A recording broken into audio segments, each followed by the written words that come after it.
Ili ujue kwamba kila kitu kwenye hii dunia kinaleta furaha, tazama hii video ambayo unayomuona hapa Pacome Zouzoua. Bahati mbaya hutaweza kumsikia kwa sababu ya issue za copyright na nini, lakini mimi nitakuelezea anachojaribu kukizungumzia kwenye video.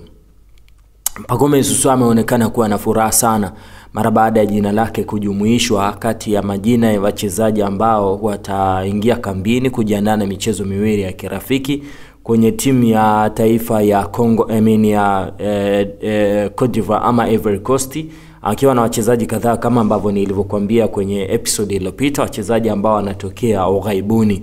Pacome Zouzoua ni miongoni mwa wachezaji hao ambao ameitwa na ameshindwa kuficha furaha yake.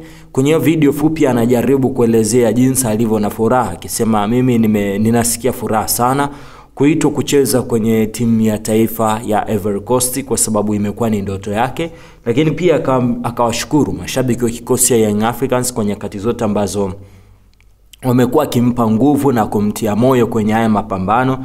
Lakini pia ameshukuru sana uongozi wa Young Africans, hususan engineers, kwa nyakati zake ambazo amekuwa kimpa courage. So Pacome ameshindwa kuficha hiyo furaha na ameamua kutokea hadharani na kueleza jinsi ambavyo moyo wake ulivyojazwa na furaha mara baada ya kuona vitu kama hivi vikiendelea. Huyu ni Pacome Zouzoua bwana, moja kati ya wachezaji ambao binafsi na wahusudu sana ambao tulionao kwenye ligi kuu Tanzania bara.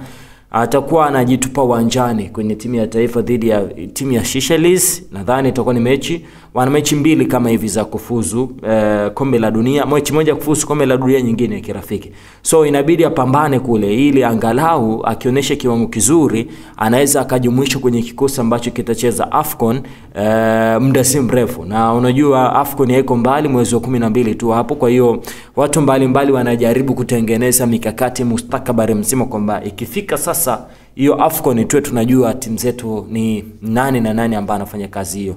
Asante baba.